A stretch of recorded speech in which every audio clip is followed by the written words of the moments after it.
अस्सलाम वालेकुम, welcome to C S 402 theory of automata. Theory of automata का आज हमारा लेक्चर नंबर 19 है। लेक्चर नंबर 19 हमारा मिड टर्म का फर्स्ट टर्म का हमारा फर्स्ट लेक्चर है। मीन 1 to 18 लेक्चर जो है वो आपके मिड टर्म में इंक्लूड होते हैं। 19 to 45 जो लेक्चर हैं ये आपके जो है वो फाइनल टर्म में इंक्लूड होते हैं। तो यहाँ पे हमने प्रीवियस लेक्चर नंबर 18 के लास्ट पे थर्ड मेथड पढ़ रहे थे, N F A corresponding to F A clear of F A. तो यहाँ पे देखिए उसकी एक हमारे पास एग्जांपल है कि ये हमारी इनिशियल स्टेट भी है और ये हमारे पास फाइनल स्टेट भी है। अभी हमने क्या किया था कि हम एक न्यू स्टेट इंट्रोड्यूस करवाते थे जिसे हम फाइनल और इनिशियल स्टेट कंसीडर करते थे, देन वहाँ से हम क्या करते थे, ट्रांजिशन करते थे।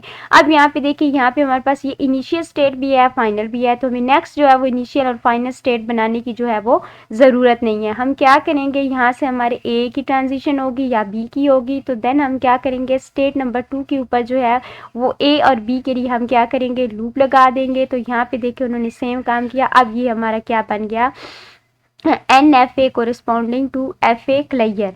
अब यहाँ पे देखिए फिर उन्होंने हमें एग्जाम्पल नंबर 2 में बताया है, ये वाली हमारे पास एग्जाम्पल है। अब यहाँ पे देखिए ये हमारी इनिशियल स्टेट है, यहाँ से हमारे पास क्या है, एक ट्रांजिशन हो रही है 0 की क्यू स्टेट पे और 1 की जो है वो आर स्टेट पे हो रही है। अब इससे हमने क्या बनाना है, एन एफ ए बनाना है। तो हमने प्रीवियस लेक्चर भी पढ़ा है कि, और यहाँ पे भी देखिए हम क्या करते आए हैं कि हम यहाँ पे एक न्यू स्टेट जो है वो इंट्रोड्यूस करवाएंगे। इस स्टेट को हमने क्या कंसीडर करना है, ये हमारी फाइनल स्टेट भी है, ठीक है, और ये स्टेट जो है वो हमारी क्या है, इनिशियल स्टेट भी है। अब यहाँ से देखिए फर्स्ट ऑफ ऑल ये हमारी ओल्ड स्टेट से अब ये हमने माइनस क्या कर देना है, अब ये हमने माइनस क्या किया, रिमूव कर दिया। अब इस ओल्ड स्टेट से एक तो 0 की ट्रांजिशन हो रही है क्यू की तरफ, तो हम न्यू स्टेट से जो है वो 0 के लिए क्यू पे जो है वो 0 की ट्रांजिशन करवा देंगे। देन यहाँ पे देखिए हमारे पास क्या है, इस ओल्ड स्टेट से 1 की ट्रांजिशन हो रही है आर की तरफ, तो हम न्यू स्टेट से जो है वो आर के लिए आर की तरफ ट्रांजिशन करवा देंगे 1 से, 1 की ट्रांजिशन करवा देंगे आर की तरफ। अब यहाँ पे देखिए हमने पढ़ा था कि हम फाइनल स्टेट पे जो है वो कुछ एडिशनल ट्रांजिशन भी करवाते हैं। तो यहाँ पे देखिए क्यू से जो है ना वो एस की तरफ हमारे पास 0 की ट्रांजिशन हो रही है, यहाँ पे फिर लूप है। अगर हमारे पास यहाँ पे 0 आता है तो वो वापस किस स्टेट पे जाएगा, क्यू स्टेट की तरफ जाएगा, और यहाँ पे हमने क्या किया, 0 की ट्रांजिशन करवा दी। तो ये हमारे पास क्या है, इन फाइनल स्टेट पे कुछ एडिशनल ट्रांजिशन है। तो यहाँ से अब हमने क्या करना है, 1 की जो है वो आर की तरफ हम ट्रांजिशन बैक करवा देंगे। तो इस तरह से ये हमारा जो है वो क्या बन गया, N F A corresponding to clear of F A. तो यहाँ पे नीचे देखिए उन्होंने सेम इसी तरीके से जो है वो एग्जाम्पल को सॉल्व किया है। ये देखिए यहाँ पे उन्होंने हमें क्या, एक न्यू इनिशियल स्टेट ये वाली बना दी, और यहाँ से देखो 0 के लिए पहले ट्रांजिशन करवाई, फिर 1 के लिए करवा दी, और ये हमारे पास कुछ फाइनल स्टेट पे जो है ना वो एडिशनल ट्रांजिशन होती हैं। अब नेक्स्ट हमने क्या देखना है, memory required to recognise a language. एक लैंग्वेज को रिकॉग्नाइज करने के लिए हमें कितनी जो है वो मेमोरी रिक्वायर होती है। अब हम memory required to recognise a language means to look at the machine which can recognise a language. हम एक मशीन को देखेंगे कि उस मशीन के अंदर हमें कितनी मेमोरी रिक्वायर होगी एक लैंग्वेज को रिकॉग्नाइज करने के लिए। As F A can be consider to be a machine. अगर हम एक एफ ए को कंसीडर करते हैं कि ये हमारी मशीन है, which is a simple model of computation and every regular language is associate with a certain F A. और जो है हम कहते हैं कि वहाँ पे उस एफ ए में जो है वो हर रेगुलर लैंग्वेज को क्या करेगा, एसोसिएट करेगा और उसे एक्सेप्ट करेगा। देन यहाँ पे देखिए, so the recognise a language there is a certain there is a restriction. जब वो लैंग्वेज को एक्सेप्ट करेगा तो वहाँ पे जो है वो कुछ रिस्ट्रिक्शन भी होंगी। There is a single pass from left to right. ये आपका क्विज के लिए इंपॉर्टेंट हो सकता है। Left to right string to decide whether it belong to a certain language mean हम वहाँ पे कुछ रिस्ट्रिक्शन होगी और हम ये रिकॉग्नाइज करेंगे कि ये जो स्ट्रिंग हमारे पास आ रही है ये हमारी उस लैंग्वेज से जो है वो बिलोंग करती है या फिर नहीं करती। अब ये हमें कैसे, अब एक स्ट्रिंग हमारे पास एक लैंग्वेज है, हमें नहीं पता कि उसमें जो स्ट्रिंग है उसकी लेंथ कितनी है। अब उसके हम फर्स्ट लेटर, सेकेंड या थर्ड लेटर को देख के हम ये नहीं बता सकते कि इस स्ट्रिंग की जो है वो लेंथ क्या होगी। इसके लिए हम क्या करेंगे, by this process input string is examine and the string is decided either to be a certain language or not. इस प्रोसेस, यहाँ पे जो हमें प्रोसेस बताया गया है, इस प्रोसेस को यूज़ करते हुए हम ये देखेंगे कि ये लैंग्वेज जो है, हमारी लैंग्वेज जो हम स्ट्रिंग या मशीन के लिए यूज़ कर रहे हैं उससे बिलोंग करती है या फिर नहीं करती। तो यहाँ पे देखिए हमारे पास एक लैंग्वेज है W बिलोंग टू ए और ए, यहाँ पे ये हमारे पास कॉमा है बी और इसकी पावर में क्या है, स्टार है। W नाइदर एंड इन ए और नॉर इन बी ए। अब जो हमारे पास लैंग्वेज होगी उसका जो एंड है ना वो ए बी पे या फिर बी ए पे नहीं होना चाहिए। तो अब हमारे पास क्या पॉसिबिलिटीज़ बनी, अब हमारे पास पॉसिबिलिटीज़ ये बनी है कि हमारी लैंग्वेज जो है या तो वो फिर डबल ए पे एंड होनी चाहिए या फिर वो डबल बी पे होनी चाहिए। तो यहाँ पे वही बता रहे हैं कि consisting of null A B and string ending in double A, या फिर वो डबल ए पे एंड होगी और डबल बी या फिर डबल बी पे जो है वो एंड होगी। तो द लैंग्वेज में be accepted by the F A. अब यहाँ पे देखें हमने जो है ना वो lecture number I think so 13 या फिर 14 में जो है ना हमने क्लीन थ्योरम पार्ट 2 जो है ना यूज़ करते हुए वहाँ पे क्या किया था, हमने रेगुलर एक्सप्रेशन बनाया था और वहाँ पे इस एफ ए को हमने डिटेल के साथ किया था। अब इसमें देखें हमारे पास जो है वो नल स्ट्रिंग भी इंक्लूड है और यहाँ से ए की ट्रांजिशन हो रही है, देन यहाँ पे ए की हो रही है और यहाँ पे जो है वो डबल ए क्या है, एक्सेप्ट है। तो इस तरह से हम जो है वो एफ ए बनाते हैं। अब यहाँ पे आप नीचे देखें तो ये अगर आपने पैलिंड्रोम लैंग्वेज जो है ना, ये मैंने लेक्चर नंबर 1 में जो है ना वो सिंपल वर्ड में और डिटेल के साथ आपको पैलिंड्रोम लैंग्वेज जो है वो बताई थी। अगर आपको पैलिंड्रोम लैंग्वेज नहीं आती तो आप लेक्चर नंबर 1 के लास्ट पे जाके देखें, मैंने आपको पैलिंड्रोम लैंग्वेज इजी वर्ड में विद एग्जांपल जो है ना वो करवाई थी, तो आप वहाँ से जाके देख सकते हैं। अब यहाँ पे देखें कि अभी ये हमारे पास जो है ना ये वाला चीज़, ये जो हमने एफ ए बनाया है, यहाँ पे देखिए वो कहते हैं कि as seen the above example of F A 7 state. यहाँ पे देखिए इस एफ ए में हमारे पास कितनी स्टेट है, 7 स्टेट है। ये देखिए 1, फिर उसके बाद हमारे पास 2, ये आ गई 3, ठीक है, 4, 5, 6 और 7। इसमें हमारे पास कितनी स्टेट है, इसमें लेटर हमारे पास 2 हैं, ए और बी, और इसकी जो स्टेट बनी है वो कितनी बनी है, 7 स्टेट है। लेकिन यहाँ पे अगर वो कहते हैं कि अगर हमारी जो है ना स्ट्रिंग की लेंथ, ठीक है, language L3 string of length 3, अगर हमारे पास जो लैंग्वेज है उसकी लेंथ जो है वो 3 हो जाती है, यहाँ पे देखिए A B and the third letter from the right is A. अगर हम इस बी मतलब इस जो हमारी राइट साइड ये बनती है ना, तो यहाँ पे हम ए कर देते हैं। तो अब हमारे पास जो है यहाँ पे एक लैंग्वेज में कितने लेटर आ गए, 3। तो अब हम यहाँ पे क्या करेंगे, अब हमें कैसे पता चलेगा कि इसमें कितनी स्टेट्स आएंगी, तो हम क्या करेंगे, इधर लिखेंगे 2, ठीक है, 2। अब हमारे पास कितने लेटर है, उसके अंदर 3 लेटर है ना, तो हम 2 की पावर में 3 राइट करेंगे, फिर 3 में हम क्या करेंगे, 1 को प्लस करेंगे, ठीक है। तो अब हमारे पास ये क्या आ गया, 2 की पावर क्या हो गई हमारे पास, 4। अब 4 को जब आप 2 टाइम 4 को जो है ना वो मल्टीप्लाई करेंगे तो आपके पास क्या आएगा, 16 आएगा, ठीक है। 16 हमारे पास फार्मूला क्या है, यहाँ से हम फिर क्या करेंगे, 1 को जो है ना ये माइनस करेंगे। अब हमारे पास यहाँ पे क्या है, 16 आ गया। अब 16 में से जो है ना हम 1 को माइनस करेंगे तो फिर हमारे पास क्या आ गया, 15।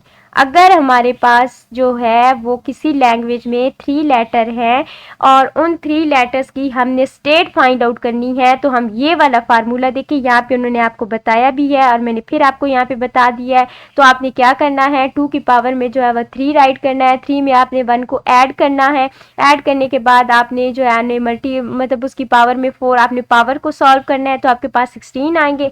देन आपके पास जो भी आप उसमें से 1 को जो है वो माइनस कर देंगे तो आपके पास कितनी पावर आए, स्टेट्स यहाँ पे बनेगी। आपके पास अगर 3 लेटर है तो उसमें 15 स्टेट्स बनेगी। देन यहाँ पे आप इस रिमार्क्स को देखें, अगर अब वो यहाँ पे बता रहे हैं कि आपके पास एक लैंग्वेज है, ठीक है, L20, और उसमें जो है वो 20 लेटर हैं, तो देन आप बताएं कि इसमें कितनी स्टेट्स बनेंगी। तो आप सेम वही करेंगे कि आप जो है वो इधर राइट करेंगे, 2 की पावर में आप क्या करेंगे, 20 राइट करेंगे और 20 में क्या करेंगे, 1 को जो है वो आप क्या करेंगे, प्लस कर देंगे। तो यहाँ पे आपकी 2 की पावर में क्या आ जाएगा, 21 आ जाएगा। अब जब आप 2 की पावर में 21 राइट करेंगे तो फिर उसमें से 1 को माइनस करेंगे तो यहाँ पे देखें वही चीज़ उन्होंने करके यहाँ पे बताई है कि आपने 2 की पावर में 20 राइट किया, प्लस उसमें जो है 1 को ऐड करना है और यहाँ पे देखें -1। अब देखिए इसका आंसर हमारे पास क्या है, 297,150। देखिए ये कितना बड़ा, अब इतनी ज़्यादा स्टेट हमारे पास आ सकती हैं। अब कंप्यूटर तो जो है इतनी स्टेट्स जो है वो ईजिली बना सकता है, लेकिन अगर आप खुद प्रैक्टिकली इतनी ज़्यादा स्टेट बनाने बैठेंगे तो ये आपके लिए बहुत ज़्यादा टफ होगा। मीन प्रैक्टिकली हम इतनी स्टेट नहीं बना सकते, बट कंप्यूटर जो है ना वो इतनी स्टेट्स को ईजिली बना सकता है। तो ये एक फार्मूला होता है हमारे पास, स्टेट्स को जो है ना अगर हमें लेटर दे दिए जाएँ तो बता दिया जाए कि इस लैंग्वेज में जो है वो 4 लेटर हैं, 5 लेटर हैं, तो ये वाला जो मेथड है आपने 2 की पावर में जो है वो जितने भी आपको लेटर बताए हैं लगाने हैं, तो इस तरह से आप नंबर ऑफ स्टेट को जो है वो फाइंड आउट कर सकते हैं। अब नेक्स्ट टॉपिक हमारे पास ये है कि distinguishable string and indistinguishable strings जो हैं वो क्या होती हैं। अब देखिए हमारे पास 2 string x and y belong to a language sigma star, हमारे पास x और y जो है ये 2 लेटर हैं और ये सिग्मा स्टार लैंग्वेज को क्या कर रहे हैं, बिलोंग कर रहे हैं, are said to be distinguishable with respect to a language L belongs to या फिर such that sigma star if there exists a string z belong to sigma star। अगर हमारे पास एक जो है वो स्ट्रिंग है z वो सिग्मा स्टार को बिलोंग कर रही है तो हम क्या करेंगे, z को x के साथ भी मल्टीप्लाई कर देंगे और y के साथ भी मल्टीप्लाई कर देंगे और हम कहेंगे कि जो x z है ना ये बिलोंग करता है लैंग्वेज L को, ठीक है, बट ZY जो है वो लैंग्वेज को बिलोंग नहीं करता L को। या फिर हम कह सकते हैं कि XZ जो है वो लैंग्वेज L को बिलोंग नहीं करता और जो है YZ जो है ना वो लैंग्वेज को बिलोंग करते हैं। अब इस चीज़ का मतलब क्या है, इस चीज़ का मतलब ये है कि अगर हमारे पास जो है ना डिस्टिंग्विशेबल दो चीज़ों में हम फ़र्क कैसे करेंगे, मीन अगर आपके पास जो X और Z है ना, सॉरी ये X है, X और Z है ना, अगर ये एक्सेप्ट होते हैं तो देन आपके पास जो है ना वो Y, ठीक है, Y और Z क्या होने चाहिए, रिजेक्ट होने चाहिए, ठीक है। वो क्यों होने चाहिए, देखिए अगर हमारा X और Z वो भी एक्सेप्ट हो जाएगा और Y और Z दो ये भी एक्सेप्ट हो जाएगा तो फिर आप उसमें डिस्टिंग्विशेबल तो नहीं है ना, मीन तो वो दोनों एक्सेप्ट हो रहे हैं या फिर दोनों रिजेक्ट हो रहे हैं, तो हमारे पास एक स्ट्रिंग जो है वो एक्सेप्ट होगी और दूसरी स्ट्रिंग जो है वो रिजेक्ट होगी, तो तब हम बोलेंगे कि ये हमारे पास क्या है, डिस्टिंग्विशेबल है। यहाँ पे सेम वही चीज़ बता रहे हैं कि फिर 2 string x and y हैं belong to language sigma star are said to be indistinguishable with respect to language L such that sigma star if every string z belong to sigma star both x Z and Y Z belong to जो है वो क्या है L। अब हमारे पास जो है वो X Z या फिर Y Z दोनों जो हैं वो L को बिलोंग करते हैं, तो इन्हें हम क्या कर सकते हैं, डिस्टिंग्विशेबल नहीं कर सकते क्योंकि ये दोनों जो हैं वो एक्सेप्ट हो रहे हैं या फिर दोनों जो हैं वो क्या है, रिजेक्ट हो रहे हैं, तो इस तरह से हम इन दोनों को डिस्टिंग्विशेबल नहीं कर सकते। देन आप यहाँ पे एग्जाम्पल देखें कि यहाँ पे देखें let L be a language of string define over 0 and 1, हमारे 0 और 1 है इसमें लेटर और एंडिंग इन 0 1, हमारे पास इसका एंड किस पे होना चाहिए, 0 1 में। अब यहाँ पे देखिए हमारे पास एक स्ट्रिंग है 110 and 010011 are distinguishable with respect to exist one belong to a sigma star. अब ये हमारे पास दो स्ट्रिंग हैं, अब इसमें हमने इनके लास्ट पे क्या करना है, हमने 1 लगाना है। अगर यहाँ पे देखिए इसके लास्ट पे ना ये जो हमारे पास ये है इसके लास्ट पे हम 1 लगाते हैं ना, ठीक है, तो ये देखिए ये हमारे पास क्या है, एक्सेप्टेबल है, क्योंकि हमने क्या बताया है यहाँ पे कि हमारा एंड जो है वो 0 1 पे होना चाहिए। तो अगर आप यहाँ पे 1 लगाते हैं ना तो ये देखिए ये तो हमारा एक्सेप्ट हो जाएगा, ठीक है। और ये दूसरी स्ट्रिंग है, अगर इसके लास्ट पे हम 1 लगाते हैं ना तो ये देखिए ये 3 टाइम 1 हो रहा है, तो ये वाली स्ट्रिंग हमारी एक्सेप्ट नहीं होगी, जबकि ये वाली स्ट्रिंग हमारी क्या हो जाएगी, एक्सेप्ट हो जाएगी। तो इस तरह से जो है हम क्या कर सकते हैं, इसे डिस्टिंग्विशेबल कह सकते हैं। अगर यहाँ पे हम बनाते हैं ना तो यहाँ पे अगर ये हमारे पास दो स्ट्रिंग है, एक स्ट्रिंग ये है और एक स्ट्रिंग ये है, अब इसके लास्ट पे हम जो है वो 1 लगाते हैं तो ये रिजेक्ट हो जाएगी, इसके लास्ट पे हम 1 लगाते हैं तो ये जो है वो रिजेक्ट हो जाएगी, तो ये क्या है, इनडिस्टिंग्विशेबल है, मीन दोनों ही रिजेक्ट हो जाएंगी। तो फिर हमने उसमें क्या डिस्टिंग्विशेबल देखना है या करना है। जी, तो यहाँ पे आपके पास जो है ना ये एक थ्योरम है। इस थ्योरम में भी आपको वही चीज़ बताई जा रही है कि if L is a language over an alphabet sigma and for N integer N are N string over sigma star any of two which are distinguishable. यहाँ पे भी आपको वही चीज़ बता रही है कि अगर आपके पास जो है वो आपको लेटर दे दिए जाते हैं तो आप उसे जो है मज़ीद जो है वो किसी लेटर के साथ मल्टीप्लाई करते हैं। अगर उनका एंड जो है वो डिफरेंट लेटर पे होना चाहिए तो वो डिस्टिंग्विशेबल है, अगर सेम होंगे तो फिर वो जो है वो डिस्टिंग्विशेबल तो नहीं होंगे। तो यहाँ प्रूफ में भी ये जो प्रूफ है ना ये आपके लिए इतना ज़्यादा इम्पोर्टेंट नहीं है। इस प्रूफ में भी आपको यही चीज़ बताई दी गई है कि आपके पास जो है ना वो एक लैंग्वेज है, ठीक है, तो उसका जो है ना आपने उससे जैसे यहाँ पे हमने लैंग्वेज अभी कंसीडर की कि हमारे पास क्या है, उसकी में एक लैंग्वेज है, उसमें एक स्ट्रिंग एक्स है और एक हमारे पास वाई जो है वो वाई है। तो फिर हमने क्या करना है, एक्स को जो है हमने मल्टीप्लाई किया जी के साथ, ठीक है। तो अब फिर हमने क्या किया, यहाँ पे वाई को जो है वो मल्टीप्लाई किया जी के साथ, तो हमारे पास जो है वो एक्स जी जो है वो एक्सेप्ट होगा। तो देन हमारे पास क्या है, वाई जी क्या होना चाहिए, रिजेक्ट होना चाहिए। फिर हम क्या कह सकते हैं कि ये डिस्टिंग्विशेबल है। अगर ये दोनों एक्सेप्ट हो जाएंगे या रिजेक्ट हो जाएंगे तो ये क्या होंगे, इनडिस्टिंग्विशेबल होंगे। इससे जो है ना यहाँ पे जो प्रूफ बताया गया है इसमें आपको यही चीज़ बताई गई है, इसमें मज़ीद कुछ भी इम्पोर्टेंट नहीं है और ये वैसे भी एग्ज़ाम पॉइंट ऑफ व्यू से इतनी ज़्यादा इम्पोर्टेंट नहीं है। तो मिलते हैं नेक्स्ट लेक्चर में। अल्लाह हाफिज़।